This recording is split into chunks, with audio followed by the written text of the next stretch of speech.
Shut up and sit down.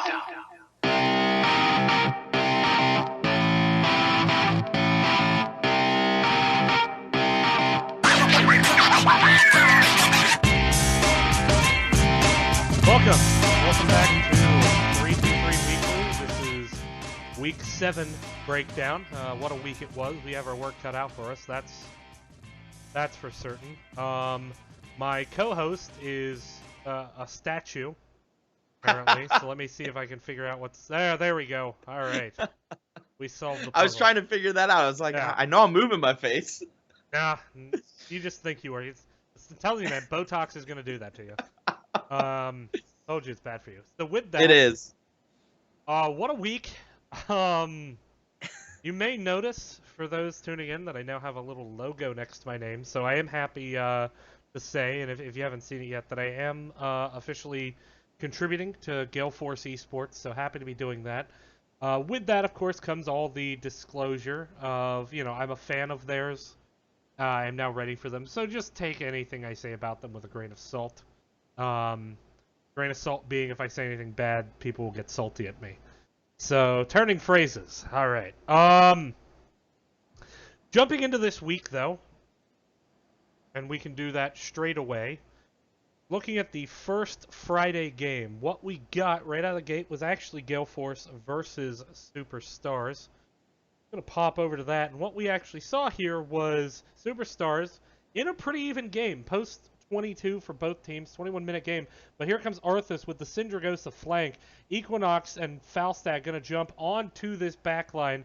They're going to find the little probe that could in Probius. And what a fantastic Mighty Gust by Michael Udall to secure 2 more kills. At this point, it's just mathematics. Gale Force is going to get everyone except Goku here, and that will be enough for them to take game number 1. They would also take game number 2, taking us to game number 3. We do see Sray jumping into the back, trying to just mix things up. Yes, he's taking a lot of damage, but he is Muradin. Ancestral, though, coming out a bit early, and what a great condemn into a root combo. And Lucio is just enabling this chase. Lunara's been featured a lot in North America lately, and she's just going to do so much damage here. Spray's the first to go down. Faye trying to peel off just to slow down the chase, but this is what Lucio gives you. He gives you the ability to catch anything. And this is going to be a 4-man kill in favor of Gale Force once again. And they're going to take this series 3-0. More on both of those teams later this week. This takes us now to the second series of Friday, Team Freedom versus B-Step.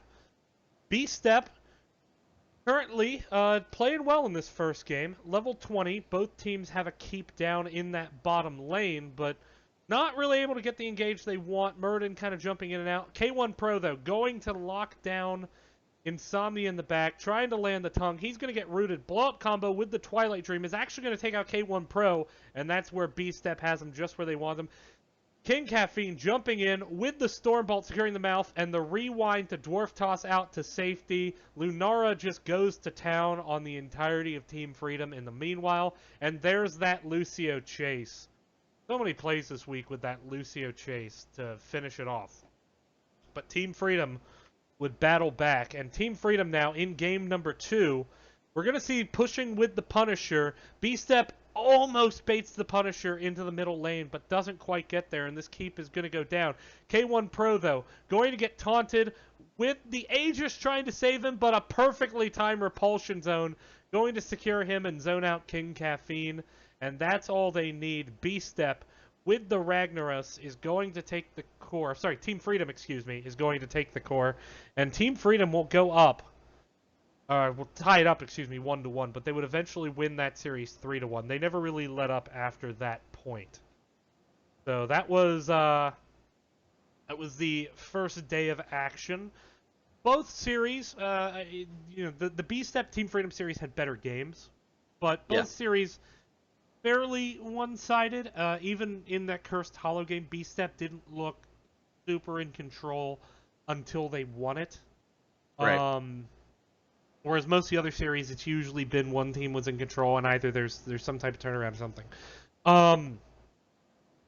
But yeah, we did see B-Step, they played certainly better than the first week in this series. I would agree with that. They played better, but I mean, they played better. Is all I said. right. I did not Yeah. say they played well. I'm saying they played better. They definitely played better. Yeah, this is a pretty important distinction. Gale Force looked really good in this series, and again, I think this comes down to matchups. I think they're an incredibly strong matchup for Superstars. I think Superstars is just going to pretty much always struggle to get games off of Gale Force, only because they both tend to do a lot of the same things. The comfort maps of both teams are the same. So I was not surprised to see that 3-0. I predicted that to be a 3-0, and it turned out largely like I expected. Superstars was close in a couple games, but Gale Force would just always, win in the end. Team Freedom, though, I was actually really impressed with. I was not expecting them to play as well as they did. Even if they won, I expected it to be sloppy, and it really wasn't sloppy from them. There were a couple moments, but I think all in all they came out of it pretty well. I guess what are your thoughts there? I would agree. I had picked B-Step to win, but I thought I saw something in B-Step the previous week. Mm-hmm. That faith was not returned to me this weekend. Team Freedom though did play better. I think they played probably closer to where they belong. Right. In that middle of the pack, I think is where they're going to end up. I don't think they can crack top 3. Definitely not top 2. They almost certainly can't crack top. I mean, they mathematically can, right? But they can't. I mean, just be in any realistic situation, the best they could do is probably 4th place, because again, as we'll talk about later, there's no difference between 5th and 6th place. Effectively, I mean, if you're 5th place or 6th place, your end result is exactly the same in terms of the playoff and in terms of the Crucible. So I think, like, in terms of what is meaningfully different, their ceiling is 4th place. That said, I think they played like a team that could take 4th place. I mean, beating B-Step is a step because B-Step was the 4th place team, and you've now beaten them. B-Step still in 4th place, still has that game advantage. So Team Freedom doesn't control their own destiny to get to 4th. They're gonna need to see B-Step lose again. I think that will probably happen. But we'll talk about more of that in a bit. We're going to jump over now. So if Friday was a little bit underwhelming at times, Saturday sure as shit was not. Saturday was impressive, to say the least. And here we're going to jump over into that. We are going to see here Gale Force actually losing rather significantly on comfort map. Towers of Doom. You'd think, oh, you got Equinox on Muradin, you got Fan on Zeratul, Prone on Li Ming, how can you lose?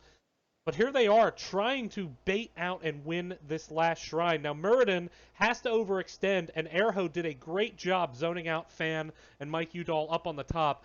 And Fan going to have to pop the VP on an Ubrak to try to get away, but a great strafe by Jason. And then the 3-man Twilight Dream by Tiger JK. And this just turns from bad to worse for Gale Force. And they actually lose game number 1. Now you think, okay, well, that happens. Teams lose. Tempo Storms lost a bunch of game 1s, but they'll bring it back. And in fact, they did in game number 2. No Tomorrow. We're going to talk about the NA Throw Pit here in a bit. No Tomorrow, trying to get a boss in something of an act of desperation. Ragnarok's actually going to pop the Molten Core, but there's just so much damage coming out from that Gul'dan, and the Greymane is just nailing the finishes. Talking Trees popping the Repulsion Zone, going to get the peel from Casanova, but Casanova did not come out of the keep on the right side, and the root combo, Crowan almost goes down, but does manage to stay alive. Erho has the Dwarf Toss out, but Gale Force, with the 3-0, would go on to win that. The teams would trade games 3 and 4, and that takes us to game 5. Game 5, we had a lot of pauses in this one. Time was exhausted, so Erho was replaced by an AI. This puts a lot of pressure on Casanova to land a good VP. This is the boss. If Gale Force gets this boss, they can try to push to win, but they don't have any keeps to eat tower shots, so they have to end it now. And here comes the VP. Perfectly hits both warriors, and No Tomorrow just opens up on the back line. Even a Twilight Dream ending the strafe is not enough to save Mike Udall or Crowan or Akaface. Gale Force actually going to manage to get the boss here. They are going to be able to kill Jason, except the Palm comes in and saves them. Tiger JK with the Palms this last week was just brilliant. And Equinox trying to get the finish on the Tiger JK, but he's going to get killed here as well. Malf and Tyrael going to be the only ones defending, but it's not enough. And quite possibly the upset of HGC so far.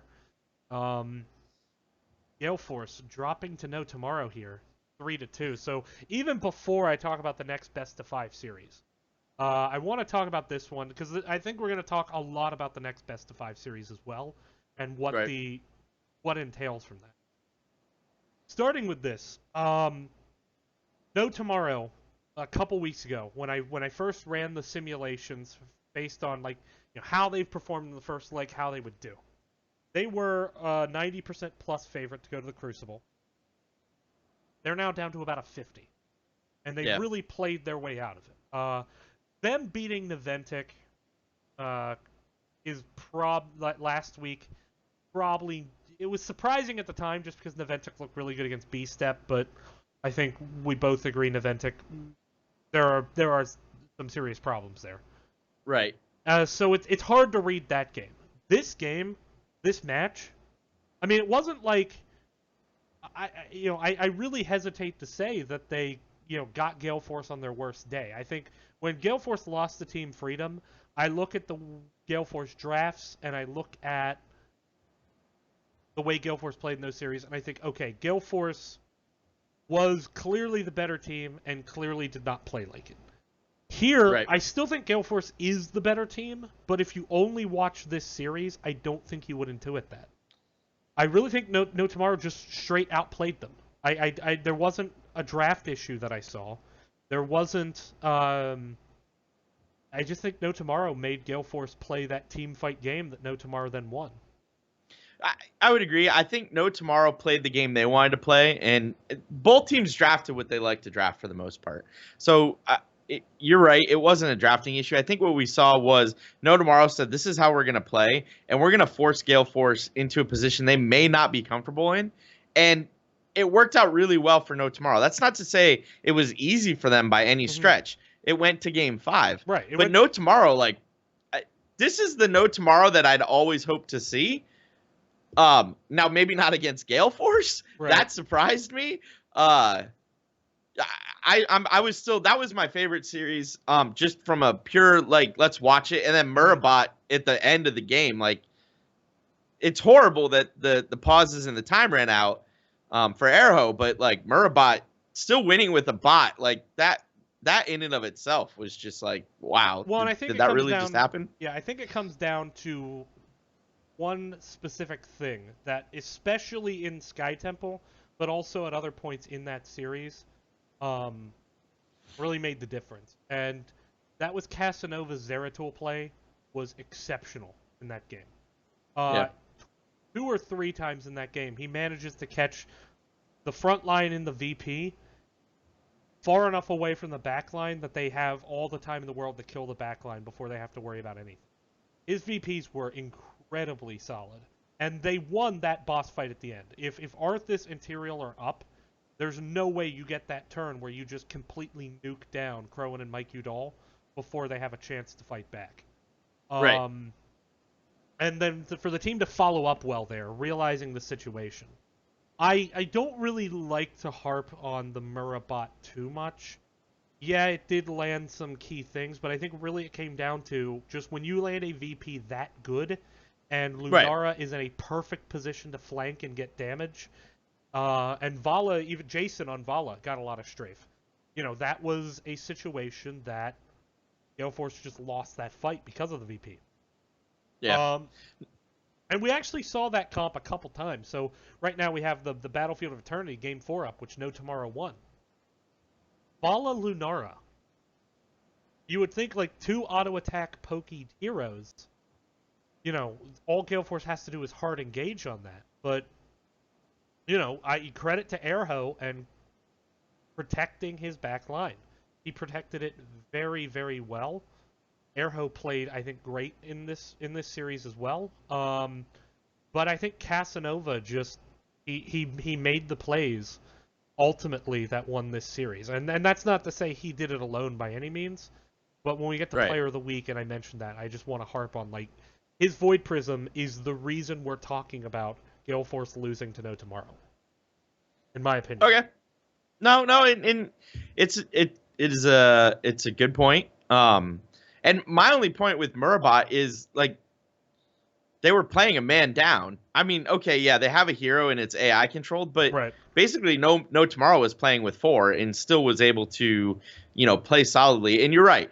Zeratul and the Void Prison completely set that fight up and enabled them to win that fight. Well, it went from and that's not the only 5v4 time. to a 4v3 is basically Right. what it did. And it's a Right. 4v squishy 3. And they just took advantage and rolled through it and capitalized. So, no, good on them. It was a great series to watch out of NA. All right, so with that, let's jump over to B-Step Team 8. Here, B-Step and Team 8. Team 8 down to 2 people, Leoric and Chromie. B-Step doesn't have a healer, but they think, all right, 4v2, we can take this, just dodge the Chromie poke. Chromie, with the slowing sands, going to get some vision in. Missing the skill shots. They're doing a good job juking by B-Step, but in comes Leoric. On to iDream, and a huge Entomb. Gonna catch 2 members of B-Step, but Chromie does go down. Leoric now on the run, so you think B-Step, they have this boss, right? Turnaround with the root, gonna take out the Faustad. K1 Pro is so low from the boss, and in blinks Buds with the Twilight Dream, getting the finish. On to Gul'dan, and now B-Step, no damage, trying to salvage this situation. There were 3 people dead on Team 8 with timers when this highlight started, but Team 8 going to be able to walk in, not just taking the boss. They're going to get 4 kills here. Correction, 5 kills. Team 8 with the great invade. So Team 8 was down 1-0. They tied the series up. That took us to a game number 3. And in game number 3, pushing in onto this Infernal Shrines map. Dehaka, though, maybe overstaying his welcome. Fantastic route by APM, and that's going to be 1 dead Dehaka. And the chase potential from Anubarak and Muradin. They're on just Sting. Greymane dives. They turn and take out Glaurung on the Greymane. Chase is on. They're also going to pick off Prismat here. They're going to use that to snowball to a 2-1 lead in the series. Team 8 would fight back. They'd win game number 4. This took us to a Sky Temple game 5. Apparently, this is where all game 5s go these days. And trying to get this shrine, but in not a great position. But the Holy Ground going to seal in Tychus and Faustad, forcing the engagement here. B-Step all over this back line, and they just continue to push Team 8 back into this corner. Great sustain by both supports here to keep the fight alive, but the big VP comes a little bit too late to save Kharazim. Glaurung going to get chased down by APM, and APM and iDream going to take out just Sting. Tychus gets picked off in the top during that by the 2 warriors for B-Step. And Team 8 sends Prismat to try to nuke the core, but it's not going to happen. And B-Step would win this series 3-2. So, confession, I did not watch Game 5 live. I watched about half of it live, and we had pauses again. Yeah. There were a lot of pauses. I don't know if there was just server instability or what, but we ended up in a situation where we paused long enough, and they came back, and I was just dead tired, and so I ended up watching it the next day. And I was really impressed with how B-Step managed that last team fight. There was a reason I showed that highlight, and it was the fight to decide the game. If you look at the map, at that point, Team 8 has a slight lead. They have 2 full health keeps to 1 for B-Step. And all they have to do is just not die, and even if they lose the shrine, they would be okay. B-Step using that Holy Ground to force Team 8 to stick around and fight that out, and then to win that fight was just great play. I struggle with B-Step because their performance in that game, especially that last fight, was exactly what I'm looking for all the time from them. And I get it in these little pockets, and I'm like, man, B-Step, they can really do it. They can do a lot of things if they just like get it together. And then we get the Friday performance we got out of them where it's just like, what is this team? And then we get a performance the very next day against a not weak opponent. And it's like, it's the tale of two teams. I just don't understand what's going on with them. It's hard to make it out, and I honestly don't know. I mean, the hero pools are hard to pin down. K1 Pro has seemed to shift more into like a bruiser type role, putting McIntyre more on that range DPS alongside iDream. I will say that APM specifically has been playing extremely well. I think he's actually been the most consistent component on that team from what I've seen. But again, I'm a Gold League pleb, so maybe I don't know what I'm talking about. Probably don't. But yeah, I don't know where to put them. They won this series, and they didn't look bad at any point in this series that I saw. Even the games they lost were close. Right. But then you go back, they looked bad against Team Freedom. Not just that they lost, they looked bad losing. That's my struggle. It's like, what do you do with this? Like, Friday night they looked really bad. Saturday they looked good. What do you guys do? I mean, maybe they're just debating everyone. They're like, all right, we need to play well enough to hold on to 4th place. Moving up to 3rd place, probably not going to happen. So let's stick with 4 and not show any of our techniques. And then when we get to the playoff, we break out everything, and then we win and we go to internationals. Maybe they're playing the long con. I have a hard time buying that. This is Conspiracy Hour with DB Smiley. Your call. What has the fluoride in the water done to you? But I don't have a better explanation for just the utter inconsistency we see. I mean, not just from week to week, like day to day. Literally, this game was started 24 hours after the previous game. Right. Actually, a little bit later than 24 hours, but. Yeah, like what close enough, right? Yeah. Close enough within day to day. And this is why, see, so you thought I was crazy last week, and this is why I rated them so high last week.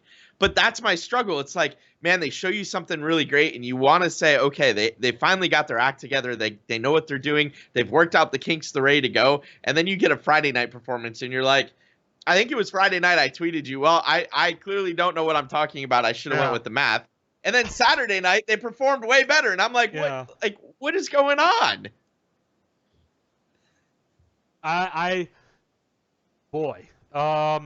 So Sunday, because I have nothing else to add there. I have nothing. Right. I can sit here and make gestures all day about B-Step, but that's all I can really do at this point. So with that, we will jump into the Sunday games. Here we are. Superstars pushing in, and oh no. The 4-man stun from the boss. Superstars was down at this point, and this just sealed the deal. 4 members of Superstars stunned out by the boss. We'll talk about that in a bit. Tempo Storm didn't need help, and they got a lot of help there. Wizen Duelist, by the way, 10 stacks. So that's useful to get at exactly that moment, but Tempo Storm going to win game number 1. Game number 2, though, we see different Superstars. Trying to isolate Goku. Goku able to blink over the wall. Going to be very important that Goku's up here in a second. Trying to fight over the Shrine. And the Protect. Going to let Saray go ham. Divine Palm used. Keeping up Cattle. Fury a little bit overextends. And Lunara. Lunara, you scary girl.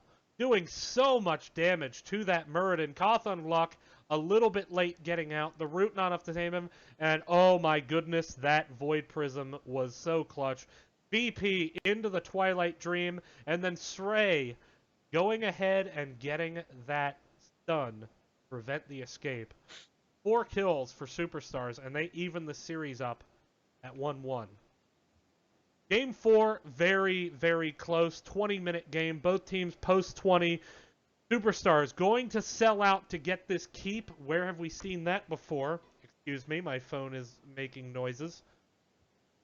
They do get the keep. Root, though, going to prevent the escape. Lucio trying to help Saray escape. That Cocoon slowing Lucio down, and the Syndragosa with the Root, and the portal goes down just before Iacone is able. Gonna pop the sound barrier to get away. But the chase is on. Anubarak with the chase potential. And there is the 5-man Bolt Dream by June going to secure those kills. Tempo Storm, would win this series 3-1. this game specifically off that set of kills. Jumping into our second Sunday game, this was Team Freedom versus Naventic, and this series was just all Team Freedom. B-Kid trying to go for the flank. They do land the root on Zarya, but all you're doing is charging that battery. Tomstar on the Vala trying to make something happen, but Zugrug is just all over this Naventic backline, and Nasmus with the flank getting so much value off the boomerang. The Gust to zone out Dahaka so the DPS can get in works out great, and even though Zugrug gets low, he manages to escape. 4 kills with the Greymane finishing, make that 5. Collusion. Once again, Lucio chases. They are a scary thing. Naventic down 2-0, Sky Temple. Late game. Desperate to make something happen. Naventic going for the back door. They tried this last week. It did not work out. Will it work out this time? Diving onto the core. Rhaegar not with them, so just trying to get all the DPS they can. Zugrug all over Zuna. Collusion gonna get the finish there. And B-Kid and Tomster are the only ones left, but Tomster goes down. B-Kid doing everything he can to keep himself alive and on that core, but he drops. Naventic unable to get the core, 19% left. Team Freedom would win the series 3-0. So, Sunday games. I expected, I think I even picked a 3-1 for Superstars. I did think that they'd be able to get a game off tempo, and they did. Actually, a lot of those games were really close and did come down to the final team fight. It was just really good pursuit by Tempo Storm to just continue and harass. Obviously, with the finish being the June 5-man Twilight Dream. Right. But Naventic just continuing to struggle. I mean, this was a team Naventic had to beat. Like, you have to beat Team Freedom in order to position yourself to get out of the bottom of North America. Right now, if we assume 3 teams are primary candidates for the Crucible, Naventic, Team Freedom, No Tomorrow. Even if you tie, you need to be at least 2-2 against the other 2 head-to-head to feel safe. Right. At least, and probably better than that. Naventic is now 1-3. They lost to No Tomorrow. They've lost twice to Team Freedom. They beat No Tomorrow in the first leg. But at this point, if there's any triangular tiebreak, even if it's not for 8th place, if it's for 7th, Naventic goes to the Crucible. So this was a game they had to win, and they didn't. And I'm looking at your article from this week, and they have a 98.4% chance of going into Crucible. I think even last week we were relatively sure Naventic was the one to go. But I mean, at this point, reality is it's all but mathematically certain, right? There's a slim chance, and they might pull something off, but chances are good they're done. They're going to need to win. I mean, realistically, they have to win 3 games, and they only have 4 games left. And as we'll talk about, 2 of those games this weekend are not particularly winnable looking. So they're in dire straits. You have to wonder about team chemistry at this point, and I don't really like to harp on that because I don't know them, I don't talk to them, but it's been an issue in the past for Naventic specifically, and that was when Naventic was doing better than they are now. They've replaced people because they finished 3rd at 2 regional events in the fall, where they lost to the inevitable champion. So, even if they survive the Crucible, assuming they go, even if they survive it, I don't know if they can improve that much in Phase 2. Well, and I think, like you mentioned, they replaced 2 people in the fall. Right. I think if they get out of Crucible and into Phase 2, they're limited to 1 roster change. Correct. Where if they go into the Crucible and they lose, they can do whatever they want with the roster because now they have to either wait until qualifying starts post BlizzCon anymore, though. Well, and that's a fair point, right? Yeah. The paycheck is gone, but you can at least redo your team, right? And so it's a weird kind of situation they're in. I don't know. They're playing like horribly. They're a mess. I thought I so thought when they 3-0'd B-Step that this was their comeback, we were gonna see Naventic that we knew, that we remembered, and it seemed that just apparently B-Step just has no clue how to deal with Joanna, and if you remove that from the equation, they're still struggling. I don't know. Yeah. But that is going to take us to the end of the weekend. So just to recap here, what transpired, just as a brief reminder for everyone. So again on Friday, Gale Force beats Superstars 3-0. B-Step falls to Team Freedom 1-3. Saturday we have 2 best of 5 series. Whoops. No, don't thank you for watching. Please don't leave yet. All 3 of you watching. So no Tomorrow and Gale Force. That was huge upset. B-Step versus Teammate. I'm willing to call that an upset. Both 5-game series. Crazy day of hots. And then Sunday, Superstars manages to take a game but still falls to Tempo Storm. And Team Freedom dominates Naventic. So, with that, this takes us basically straight into superlatives. Best team of the week. I think there are 2 competitors. It depending on your criteria. So if you're looking at the team that played the best, I still think it would be Tempo Storm. Yes. If you're looking at the team that played the best given expectations and what they needed to do, I think there's 2 competitors. I think it's Team Freedom and No Tomorrow, and I can say that because one of us picked Team Freedom and one of us picked No Tomorrow. So I'll let you say who you picked and why first. So I definitely picked Team Freedom. I was impressed with everything they did. The 3-0 on Naventic, okay, well, I think I had them at 3-1 against Naventic. Mm. I expected them to win that. Really, more than anything, I expected Naventic to lose. But the 3-1 against B-Step on Friday, really, it didn't necessarily, it surprised me, and it was a good surprise. Like, Team Freedom really played well in that series. B-Step really didn't, and you ended up with a 3-1 in which I was like, wow, Team Freedom looks like a better team this week. And then to cap it off with a 3-0 on Sunday against Naventic just like solidified in my mind that, Team Freedom maybe not completely where they need to be, but definitely on the road to where they should be. Right. So the reason I went with No Tomorrow is, and I was very impressed with Team Freedom this week. The reason I went with No Tomorrow is because if you told me that Team Freedom beat B-Step, after week 1 I would have said, yeah, probably. I don't know if I think I maybe picked Team Freedom 3-2 or maybe I picked Beast. I can't remember. It was a 3-2 series, I believe. If you tell me they beat Naventic, I'd be like, oh, I mean, if you told me they beat Naventic like week 1, I'd be like, oh, come on, no. Now I'm just like, yeah, okay, whatever. Right. If you told me No Tomorrow beat Gale Force, I would have that same reaction as if you told me Team Freedom beat Naventic in week. Which is to say that shock. I think Gale Force, was in position. They were actually the favorite to take first place in North America because they were favored against Tempo Storm, and they were both so heavily favored against the rest of the field. So to lose this one is a surprise for Gale Force. Certainly not enough for me to call them the worst team of the week when we get to that by any means. Right. But for No Tomorrow to, when their back is against the wall, they have to do something like this to get away from the Crucible, and what a time to do it. And they look good doing it again, so that's why I threw it that way. Team Freedom also looked good, but I think it just comes down to, if you told me Team Freedom went 2-0 this weekend, given the teams they played, I would say, yeah, unexpected, but not so improbable as to surprise me. No Tomorrow beating Gale Force surprises me, even still. So. Right.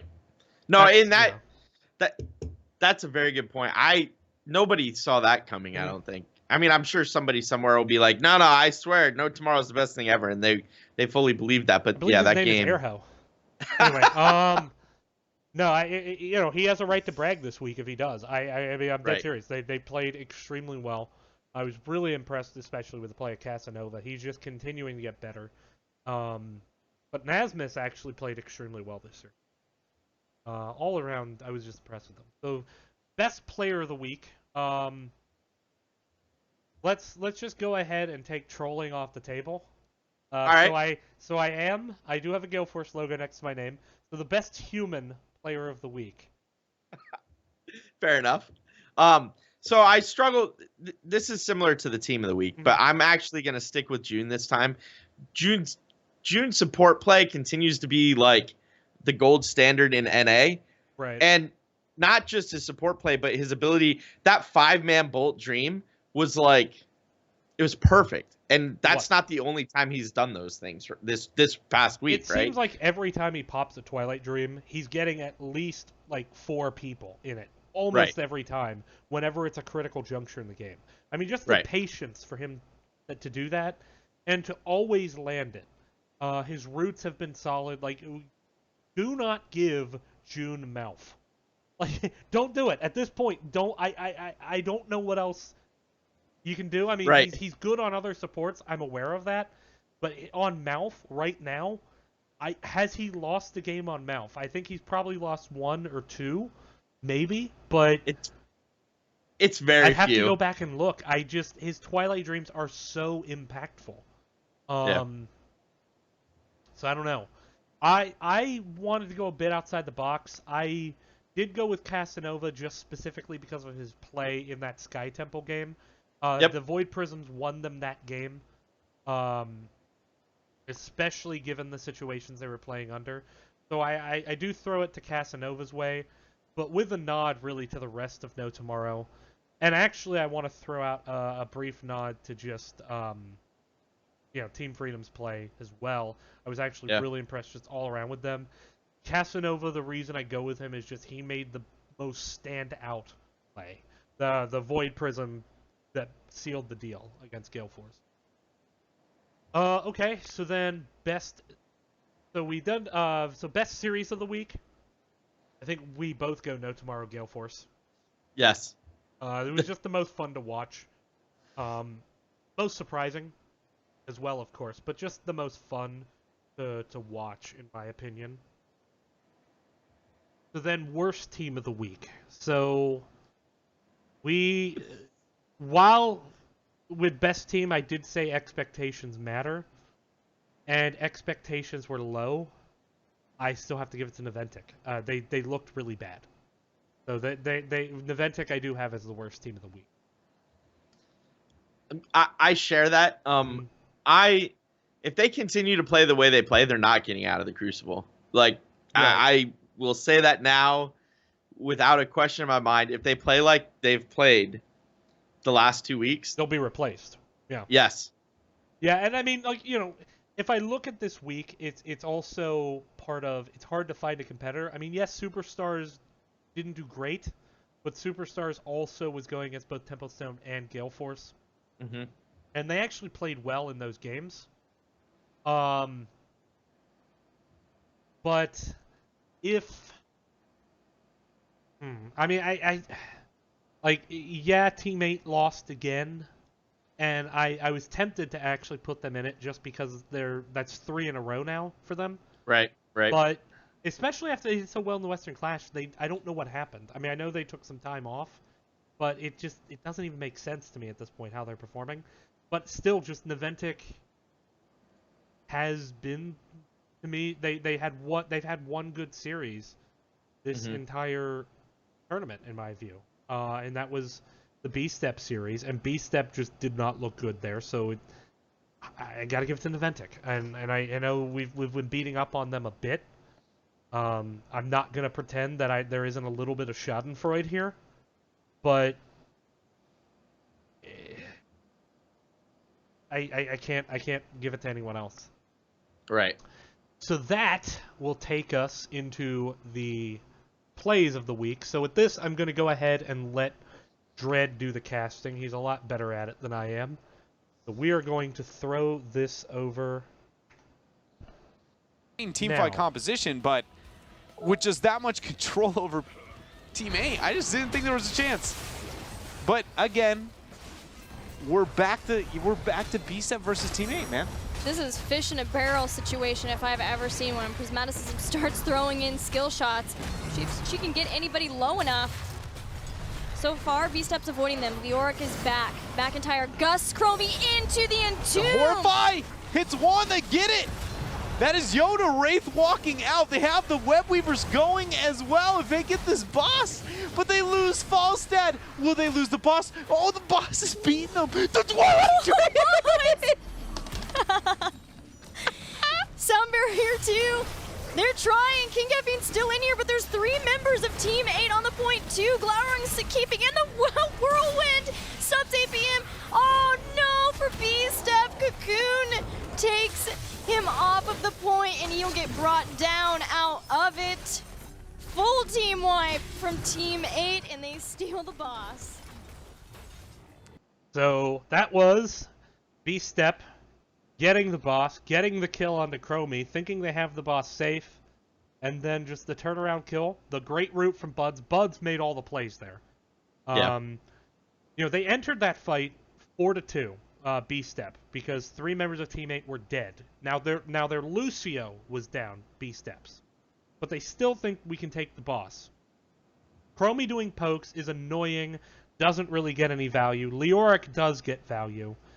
Falstad goes on the trace, trying to secure the kill on Leoric. Buds just shows up at that point, lands the root, Falstad's dead. Lands the Blink Twilight Dream.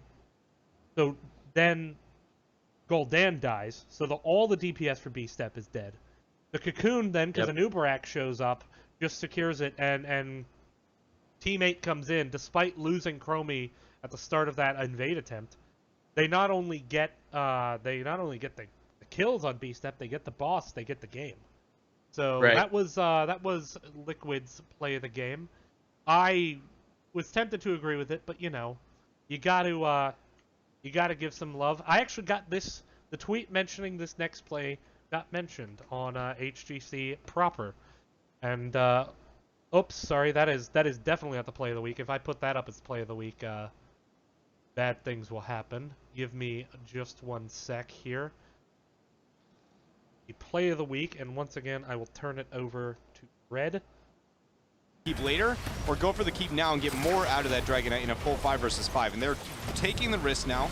Yeah, they have portals. They still have Gust, too, to be able to disengage. We have Sound Barrier if things get especially hairy. They got it. Roots down on top of the portal. Everyone fairly low is Stray, although there is a Cocoon. But they break it out fast. Oh, the Roots! Absolute the Gust. zero! The shielding, he can't make it out! Iacona drops the Sound Barrier, so he is going to be fine for now, giving everybody the movement speed. Fury went for the dive. Twilight Dream hits all 5 members of Superstars. Stray has indestructible proc. They use Horrify to try to get away. Sam finds 2 with a Void Prison. And that is going to be the follow-up burrow from a Nubarak to seal the deal here. Moonburns trying to get the pick off onto the Falstad in what was a fork in the road. Superstars went for the risky All right. play. They got The key June to God custom doing their June God things. 5-man Bolt wins the series right there. Just fantastic play. So that's my play of the week. Once again, my play of the week. The play of the week last week also featured a multi-person June Twilight Dream. So apparently this is just, you know, we should just pencil that in every week. June is going to land a Twilight Dream, and we're going to put it up there. Yeah, I guess. Go ahead. I mean, there's a reason I keep picking him as my player of the week. Because he keeps doing those things. Yeah, I mean, right? You know, he is in my. I mean, at this point, you have to say if he's not the best player in NA, I don't know who is. I mean, in terms of he's always consistent too. That's the right. thing. Eventually, someone's got to learn ban Malf or just don't let him have Malf, Right. and then we'll probably still be saying June was player of the week, but for a different reason. Right? So at least add some variety, HGC. Let June beat you on different heroes. Give us something. Help us out. Help this struggling podcast succeed by losing to June in unique ways. So that is our superlatives. This takes us into discussion. And so, first discussion, we've already harped on this a bit, so we'll keep this one a little bit short. What happens in Gale Force Esports this week? And I'm actually going to answer that with my opinion, which is no tomorrow happened. No tomorrow. I don't think this was Gale Force throwing. I'm not saying they played amazing, I'm not saying that No Tomorrow got Gale Force's best effort, but I do think No Tomorrow just clean won. I don't think this was a choke job. I don't think this was throwing. Yeah. I think No Tomorrow just outplayed Gale Force this day. I think they had clear plans. I think No Tomorrow. I'm shocked more teams don't ban out Brax's holdout on Gale Force. I'm surprised that hasn't been a thing because they've always been good at that map. You know, I honestly struggle to think of a time that Gale Force has lost on Brax's hold. And so I'm not sure why people don't always ban it against them. That was great to do because, especially the current Gale Force comp on Braxis, like no one seems to have any answer to. Except No Tomorrow, which is don't give them that map. So I think it was a confluence of factors. I think because No Tomorrow had that game to focus on, that helped them obviously. But Right.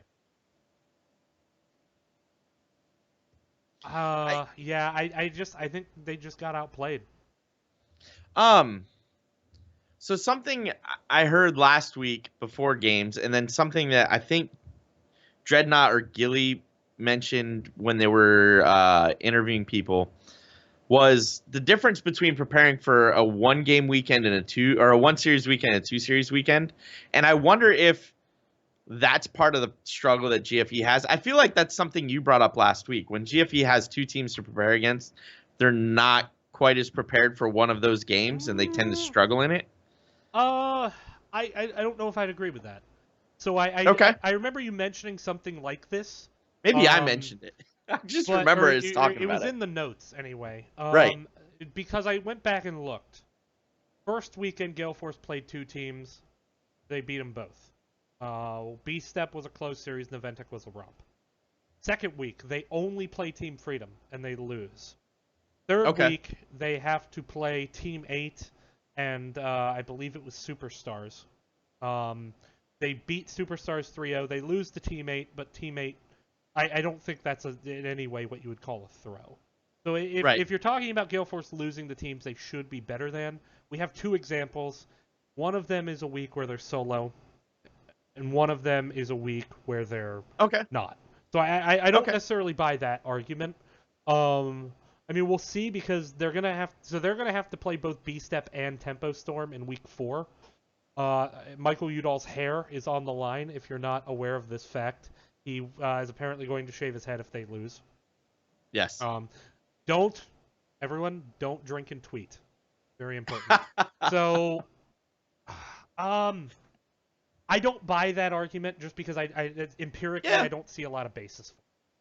No, and that's I have not looked to see if that was a true case, right? That was is this a possibility? I had hoped it wasn't, and I'm happy to hear that at least currently with the data we have, it's not. Right. I mean, so here is an interesting point, which is Gale Force has not played in a 3-1 series for either team. They have won so they're currently 7-3. 6 of those are 3-0 victories. One of them is a 3-2. That's against B-Step in week 1.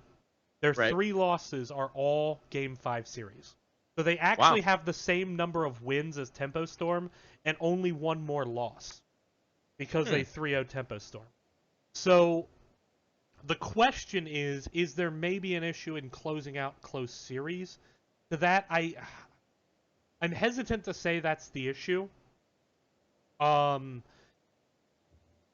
do think there's still some growing pains going on with Equinox because they are moving away from that 4 flex and an Akka face that we saw in the first leg, which right now I would say it hasn't looked as good as the 4 flex and Akka did at times. But I think it has an obviously significantly higher ceiling. That is, once they get comfortable with it, I think they will be substantially better off having an Equinox dedicated tank. I think that's the only thing I take away is every series they either win in 3 or it goes to a game 5, and they're 1-3 in those series. So I don't know if there's anything there, but it's all I got. Right. Okay. Jumping into the next topic of discussion. So, is number 1 Tempo Storm inevitable? So I'm going to throw 4 games at you. The Tempo Storm currently at 9-1. If they go 3-1 or better, they are the first place team, and it doesn't matter who they lose to. Okay. So of the 4 games they have left, they play Gale Force, they play B-Step, they play Naventic, and they play Team Freedom. And this week they play Gale Force and Naventic. I think Naventic's a straight win. Week. I should note, this would have been a very daunting week back in week 1, Gale Force and Naventic. Right. Obviously, they don't play Gale Force. They play, I think they just play Naventic this week. I can't remember. They play Gale Force week 9. But so those 4 games, let's assume Gale Force wins, because Gale Force is really, realistically, the only other team that can finish first. Let's say Gale Force beats Tempo Storm. Just give them that benefit of the doubt. Not saying it's going to happen, but if that does happen, Okay. then Gale Force is 2-0 against Tempo Storm, which means if Tempo Storm loses a second game in that 4-game stretch, Gale Force becomes the first place team, assuming they win out. So given this, between the 3 teams, B-Step, Team Freedom, and Naventic, do you think any of them can beat Tempo Storm? Because if your answer is no, then what you're saying is Tempo Storm is inevitably the number 1 team. So with that in mind. So I struggle with that, and here's why. I want to say yes, they're going to win, and they're going to be number 1 going into the Brawl. Mm-hmm. But we saw this week where Team Freedom came out and showed good form. Mm-hmm. Not that I think they can beat Tempo Storm, but if they play as well as they did this weekend, there's a good chance of it. We saw B-Step not do that well, so I don't think B-Step can do it. What are your thoughts on Naventic beating? Oh no, Naventic's a straight up loss. Right. Okay. Good. Naventic's, I'm just counting that as all right. That's a win for team or Tempo Storm. Like, yeah, move past that one. There's no way. So it comes down to, if Team Freedom or B-Step have like a solid day, there's a chance they could win in 5. Do I think it's likely? No, I'd give it no more than probably like a 15% chance of happening. But I think there's that possibility, right? I think my model gives it exactly a 15% chance of happening. I mean, first off, we're starting with an assumption that I think is unsound, which is that Gale Force will beat Tempest. Right. Right now, I think Tempo Storm will beat Gale Force in 5. If you ask me today, obviously we're not asking me today. We're asking me next week. So I'll get my prediction wrong about how that game will go next week. I won't preemptively be wrong about it. If you ask me today, though, I would say Tempo Storm in 4 or 5 would be my guess. Okay. But again, I'm not privy to the scrim details. It does seem that Gale Force knows how to play Tempo Storm. And the fact that they scrim together maybe gives them that advantage, although you'd think it would also work the other way, that they would learn how to play against Gale Force. But I don't know. But even if we get past that, let's say Gale Force beats Tempo Storm, unless I think Team Freedom is playing extremely well. So they're 3-0 during this leg. Right. And they're doing well, but the teams they've beaten are teams that are not at the same level. And so Team Freedom, while they've started well this leg, they have their harder games ahead of them. Right. So I think we're getting hyped up on them beating teams that maybe they should be beating. And so right. I would say no, I think Tempo Storm at this point, I don't think they'll lose to any of those 3. Even if they lost to Gale Force, I don't think they'll lose any of those 3. So at this point, I would say very comfortably that I expect Tempo Storm to get that number 1 bid and get to the international play. Oh, the safe money is definitely on that. I don't think GFE can pick the game up, right? Yeah. But operating under the assumption that GFE takes a win, is there a chance? There's, Sure. I mean, weirder things have happened, right? Right. June could be sick in the hospital on the day they have to play Team Mhm. Freedom, and that could be the difference, right? Like, there's a million things that could happen there. Right. Now, granted, please, June, don't get sick. I love watching you play. Yeah. But Yeah. so it's just one of those things. Like, yeah, mathematically, there's a chance. Tempo Storm's going as number one into the brawl. Well, before we move on to the next topic, let me springboard that into the ELO rating. So actually, we finally have an NA team in the top 8 in the world. This came out yesterday. GFE.gg. Go to that website. You'll see my article there. DB Smiley's HGC update. You can see all the ELO ratings. Here I'm focusing on the top 8. So Team Expert, because of their loss to Tricked, has fallen out of the top 8. Gale Force was at 9th, but with their loss, they dropped. So now Tempo Storm has moved up into that 8th position. Korea, Tempest lost but moved up.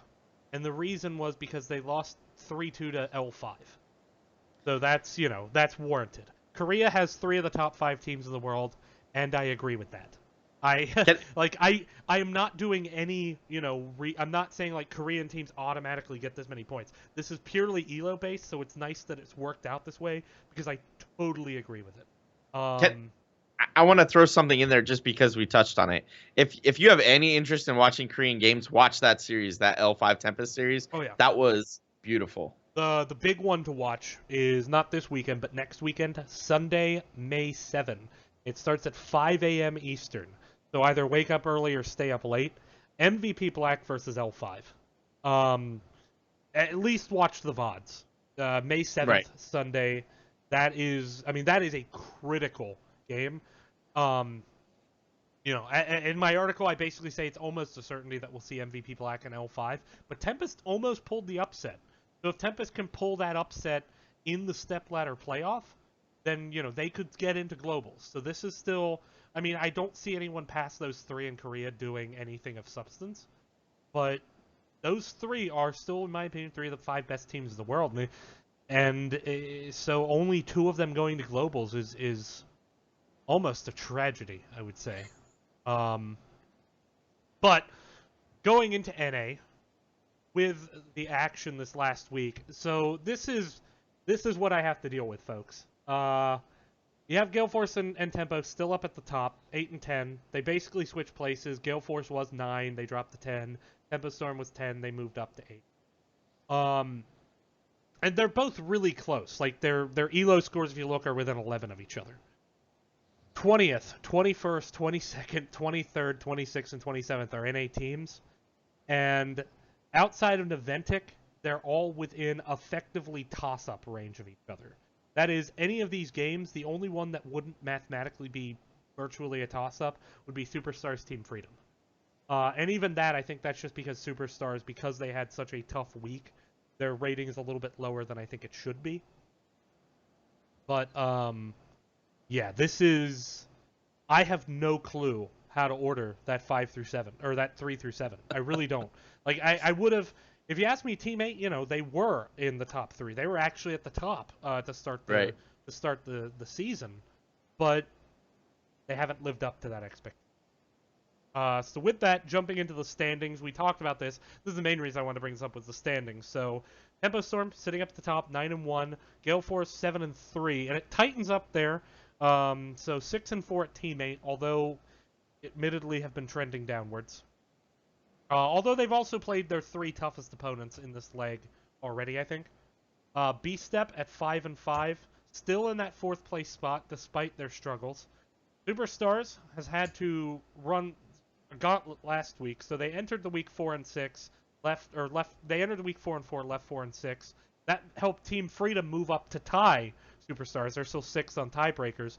No Tomorrow, with that huge upset, moves off the bottom line really for the first time this season, and up into that 3 and 7. And then we have Naventic now at the bottom with 2 and 7. So here are our standings. That means that if the season ended today, you would have Tempo Storm going to international play. No Tomorrow and Naventic would go to the Crucible. And that takes us to the step-ladder playoff, what that would look like. You would see Superstars and Team Freedom in the bottom rung fighting it out. Winner goes on to take B-Step. Winner of that goes on to Team 8. and then you would have Gale Force. I would still take Gale Force in this stepladder playoff, because I think if they only have to prep for that one game, and given that it's so critical, I think they would succeed. They did that before when they really needed to beat Tempo Storm in the first leg to secure international play. They didn't. Especially because they had lost to Team Freedom. They needed that win over Tempo Storm to separate themselves from B-Step and from Superstars and those teams. And they did that. So I still think B-Step goes there, or Gale Force goes there. But with that, just the first place odds. So 12.4% for Gale Force. I've already gone over what has to happen. They have to beat Tempo Storm, and Tempo Storm has to lose another game. And that's it. It doesn't come down... Like, Gale Force would have to win out, but, you know, assuming they beat Tempo Storm, I think they do. But Tempo Storm, prohibitive favorite. Teammate has a sliver of a chance, but not really. Like, Tempo Storm has to lose, like, 3 times, and Gale Force has to lose, like, twice, and Teammate needs to win, like, every game 3-0. It's, you know, it's not going to happen.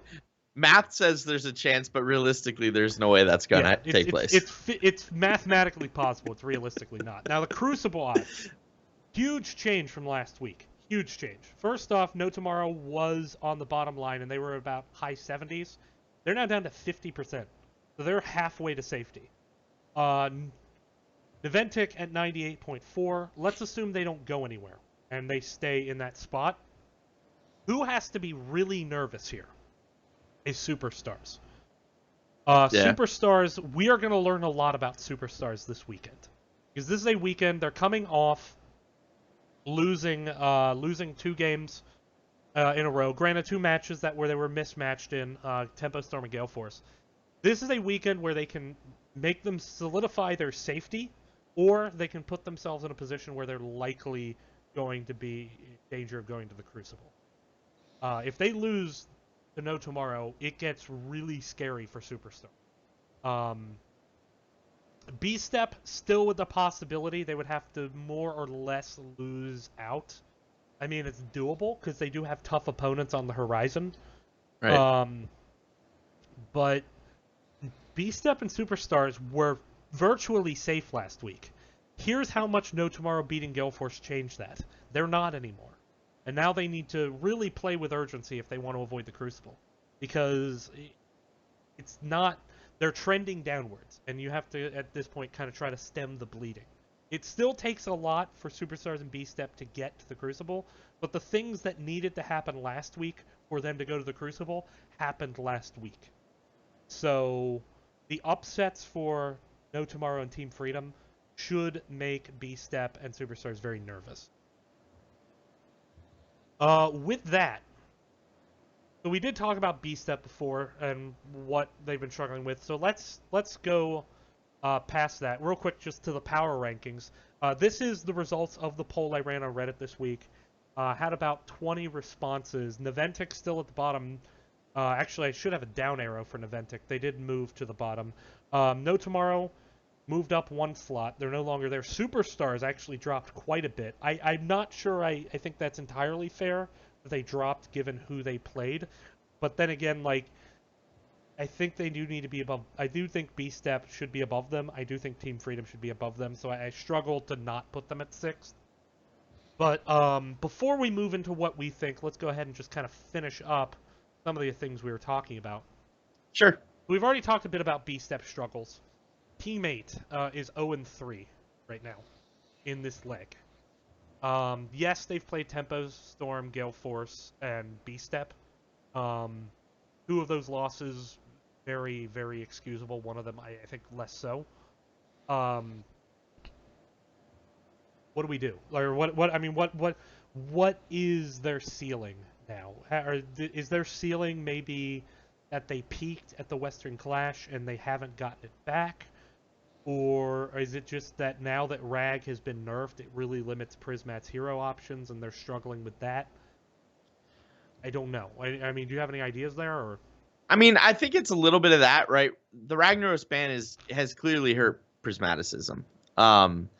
that was his bread and butter for a long time during phase 1 until that nerf hit. Mhm. And you can see it affecting their play a little bit, but I think more importantly, like, they don't have an identity as a team, right? If you think about how they were formed, and it was just a couple guys getting together to have a good time, then they all of a sudden, holy crap, we're in HGC. Then Chew8 saying, you know what, I really want to stream full time. Right. I can't do this, which is fine. That's his decision. And Prismaticism joining like last minute, like all of that, they don't have a team identity. So they're trying to find their identity during this whole process.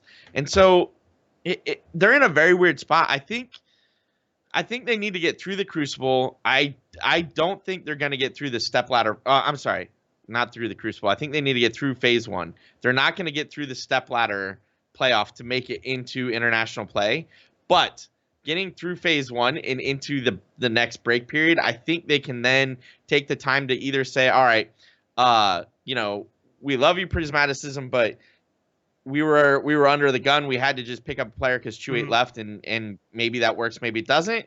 I don't know. Like you said multiple times today, we don't talk to those guys, so I don't necessarily have inside information.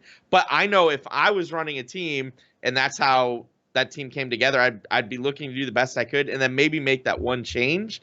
Or, as soon as they're out of international play because of losing the stepladder playoff, immediately go on like a 3 to 4 week just crazy boot camp session where it's just, we have our coach, we have our manager, and we're just going to play 12 hours a day between reviewing video, watching other teams play, and scrimming, and just like, this is what we're going to do. Right. Yeah. I mean, I don't know. I've never really. I followed Team 8 in the same way I've followed any other North American team that really isn't Gale Force or Tempo Storm, which is to say I haven't delved too much into analyzing like what their overall macro style is. Right. They don't look the same. They don't look as crisp. Maybe that's just the meta changed, and they were credited last season with being the quickest to adapt to the new meta because it was still up in the air. But I don't think they're still up to date on it. I don't know. With that, same question as last week. And I think we both have one of the answers the same, which is who goes to the Crucible and do they get eliminated? Let's get the quick one out of the way. I think we both say Naventic and we both say yes. Yep. Okay. Agreed. So, moving on to interesting, who's the second team? Right now, it's about 50% No Tomorrow, about 30% Team Freedom, about 12% Superstars, and about 8% B-Step, according to simulation. Again, right. ELO being as unreliable as it apparently has been. I go No Tomorrow. I think the main reason I go No Tomorrow is just simply math. So the main reason that I go No Tomorrow is because they have to win effectively one more game than both Team Freedom and Superstars. Yes, they've played Tempo Storm and Gale Force already, which are the two least winnable games, and they won one of them. That's the only reason we're even having this conversation. If Gale Force beats No Tomorrow, No Tomorrow is probably right there with Naventic. They have to win basically 3 games over their next 4. It being like when I simulate out and look at it, and that's doable. But they play Superstars. I think that's a game they have to win because Superstars is the team they have to put behind them. But even then, sorry, I just put the mic like inside of my mouth, so that was the sound issue there. I apologize for that. Even then, I think they just have to do too much to get out of the Crucible. Now from there, I'm not going to make a prediction on whether or not they get eliminated, because I just have not followed the Open Division. I have so many hours in the day. I put this podcast together. I write articles for Gale Force, and every now and then I actually play the fucking game I'm talking about. But that is becoming increasingly rare, much to the chagrin That's the of challenge, my teammates. Right? When do I get to play? Well, it's the end of the term for my teaching, so this summer I'll get a chance to catch up a bit. So I just don't have an opinion on whether or not they'll get eliminated. I think Naventic will get eliminated just because I Yes. think there are players on that team who at this point maybe even want to just start fresh. And maybe that's stupid to say because they would be giving up effectively $10,000 to do that, and I wouldn't give up $10,000 for nothing. But so that's a bad thing to say. Let's take back that they don't want to be eliminated, but I don't think they all want to row the same direction. And I Right. think They that will definitely cost want to change the situation. yeah. So with that, I will say Naventic yes, No Tomorrow maybe. And you're Naventic yes, and I'm going to agree with No Tomorrow going in. I think No Tomorrow has it. So I follow the open division more than you do, only because half the time I cast it, and so I Right. see some of these teams playing I live. suck at casting, so yeah. I'm going to have to say it's a toss-up. If No Tomorrow plays like they did against GFE, they're safe. If No Tomorrow plays like they have played other games this phase, they would be eliminated. So it's what No Tomorrow are we going to get that day on the day of the game that they're playing, 50-50. But I definitely agree with you. I think the hill is too steep for them to climb to not go to the Crucible. Yeah. Okay, so that covers up our discussion. So now it's time to move on to our power rankings, and this is where it's going to get a little bit confusing. So one of us took this topic seriously, and one of us is DB Smiley. I so let want me- to just preface this by saying I saw what you did and immediately said, man, I would have done that had I, had you thought of I it first. actually agree. Yes. All Like right, what you so- did is perfect. Yeah. All right, so I'm going to have to do some explanation. It might help if I actually get the slide to fucking show up correctly. Okay. So first, let's start with Liquid. Liquid, while the 3 people watching this take in my glorious achievement, explain your rankings. All right. So I guess the biggest question I have, why teammates still over Gale Force? So, that was one I actually went back and forth, and I actually went. I write this out on a piece of paper, Mhm. and I kept scribbling it out and like flipping those two back and forth. The two I struggled with were actually Teammate Gale Force and No Tomorrow B Step, and I kept going back and forth. Like I know Gale Force is number 2 in the standings, but I feel like they're not playing like a number 2 team. So I continued to go back and forth. And while Team 8 did not do great by any stretch of imagination, I feel like. I really struggled to decide whether or not I just struggled to see Team 8 belonging at the number 2 position when they're 0-3, when they just got shellacked by Gale Right. Force last week. And I think this is the same conversation we had last time, which is It was. I strongly disagree with that. which is fine. I mean, yeah. I crossed it out so many times. I really Right. wanted to put GFE above that, but I mean, the rest of the ratings I'm fine with. I would maybe switch, like, B-step up a couple positions and then shift the other 2 down, maybe. But Right. even that, like, you see my ranking. I have no clue how to structure that set of teams. you know what colored my decision though was Right. Sunday's game. Sunday's game or series just against No Tomorrow, like just I think it broke me because what, I was for like Gale I Force? can't. 'Cause, Yes. Saturday. Or Saturday. I'm Yeah. sorry. Yeah, Saturday. Like it broke me. I was struggling to put him in the number 2 spot. I'm like after that performance, like how what, like no. I And think Team 8 played worse against B-step than Gale Force played against No Tomorrow. I really do. I don't know. To me, like, you have to say Tempo Storm is number 1. You have to say Gale Force is number 2. You have to say Naventic is number 8. From Right. there, it depends on how far you put down teammates. Let me explain my rankings now that everyone's had time to think. So first off, I vacated the number 3 position. Nobody in North America deserves to be ranked number 3. All right. So now that bumps Team 8 down to 4th place. They're still above, I think, the rest of the teams in NA, but they have not been playing as good enough to warrant number 3. Now, I've had to vacate 5th place because 5th place implies some degree of relative safety from the Crucible, and none of the other teams have earned it. So vacating 3rd and 5th place, controversial, but I think necessary. 6th place is 4 teams fighting to determine who's going to be on top. So the team that finishes 6th should be safe from the Crucible, and the other 3 will also finish 6th place. And then 7th place is Gale Force's soap opera evil twin. That's why you have the mustache on the Gale Force logo, because as we all know, soap opera evil twins have mustaches. This is the Gale Force that showed up against Team Freedom and No Tomorrow. I don't think they're a very good team. I think that evil twin could be bound for the Crucible.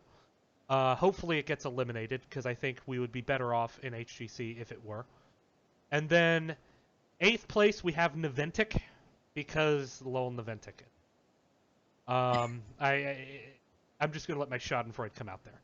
So, the only thing I'm seriously trolling about here is the evil twin Gale Force. Everything else, Right. I'm dead serious about in terms of, I put Team 8 above the 4 teams below them right now, but not so much above them that I am comfortable saying, like, oh yeah, they're going to be a 3rd place team.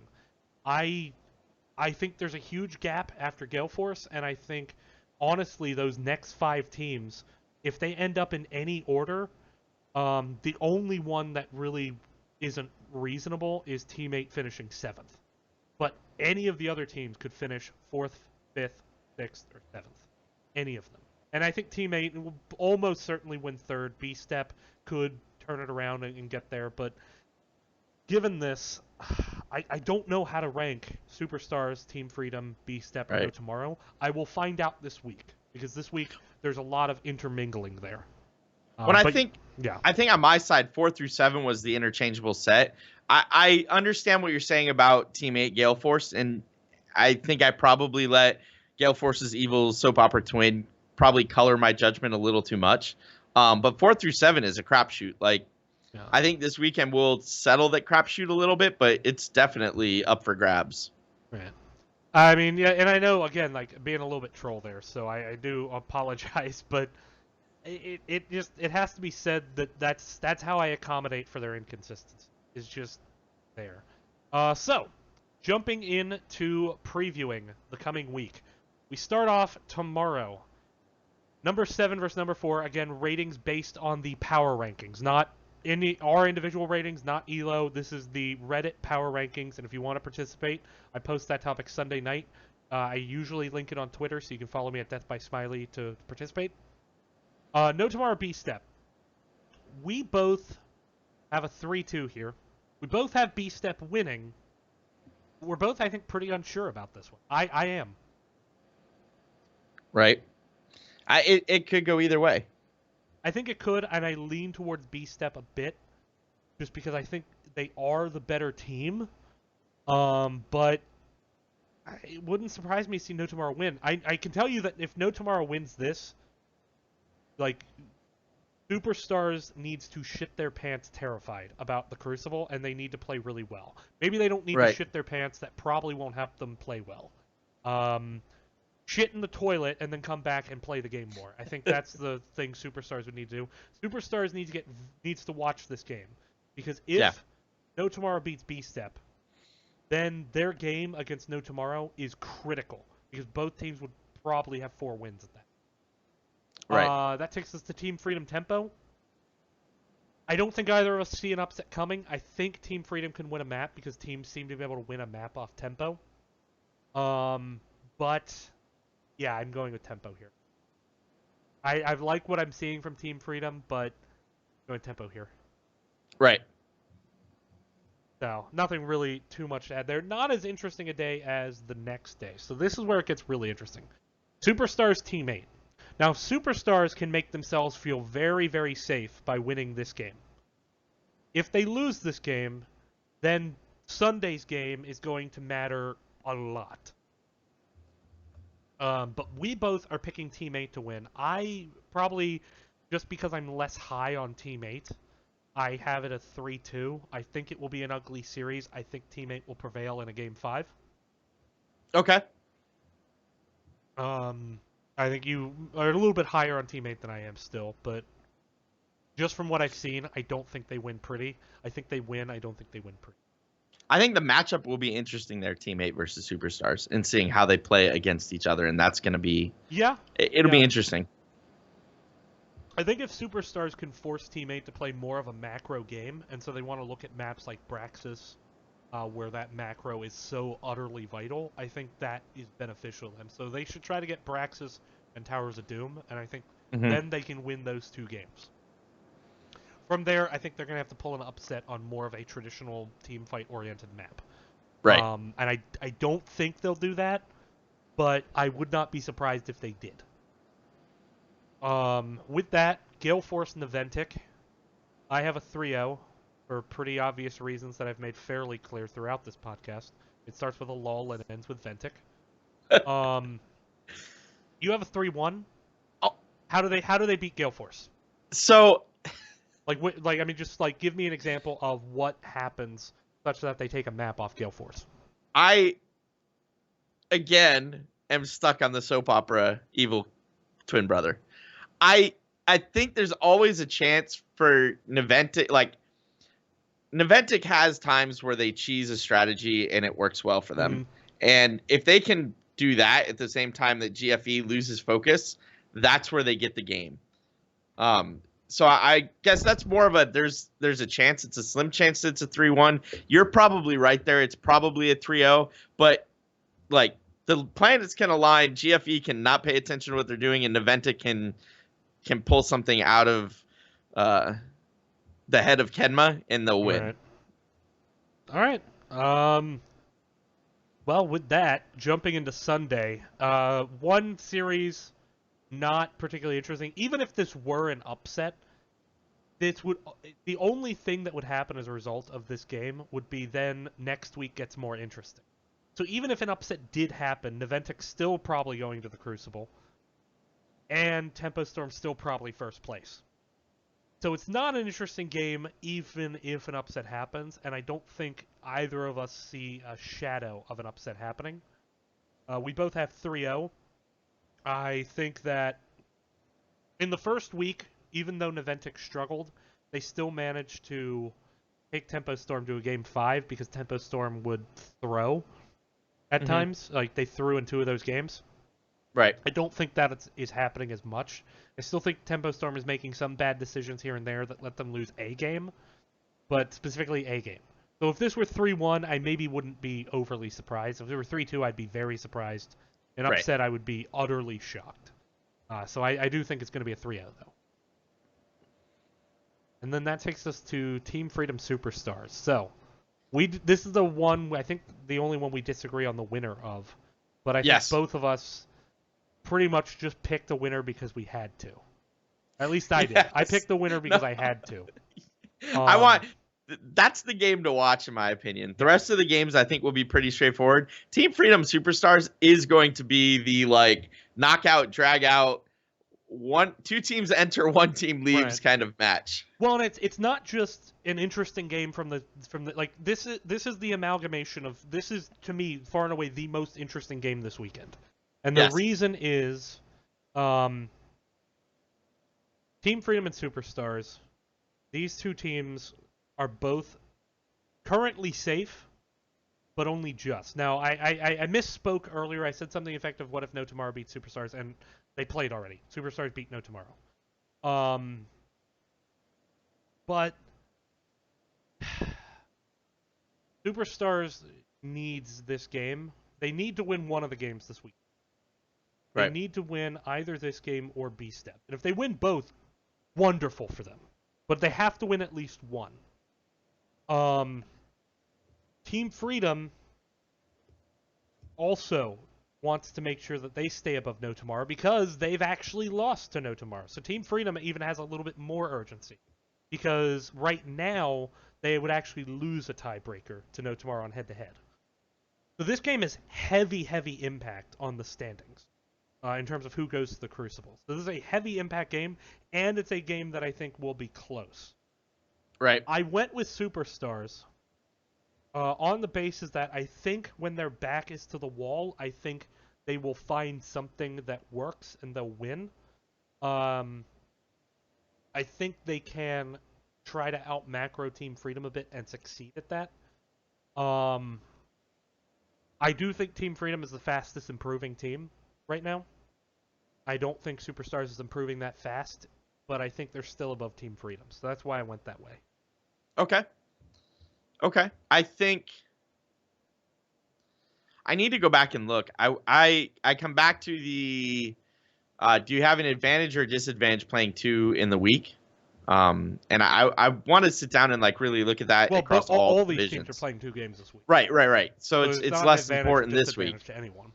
Right. Now, I will say that Superstars has to play the day before. Team Freedom plays Friday, Superstars Saturday, so they have one less day to really prep. Right. So that might be a factor, but I don't know. And that's what I need to sit down and look at. Honestly, Freedom Superstars is a toss-up. I picked Freedom because I think they're coming off of a really solid week, and I think they could transition that solid-ish, right, into the following week, and that may help them, giving them, coming in with momentum. But it really just it's a toss-up, right? Pick one and let's see who wins. All right, so with that, that takes us to the end of this. I believe this is the 5th edition of 323 Weekly, second with Liquid. Liquid, thank you again for joining me. Looking forward to having you back next week and talking about how wrong we were about everything and how Naventic is on the rise again after winning both games this weekend. Also, I'm a millionaire now, and I'm very honest. So with that, we will end it. Thank you again for watching. Thank you everyone for watching. Again, just kind of keep an eye out at Death by Smiley. I am writing for Gale Force Esports now, so I will post an article every week, HGC update. It will be linked there. Liquid, go ahead and throw your shoutouts. So just follow me at LIQIUDGG. I tweet when I'm going live, whether it's with this show or the other show that I do, the Nexus Trolls on Twitch TV. So yeah, absolutely follow me on Twitter. All right, so thank you again, and take care, everyone. Shut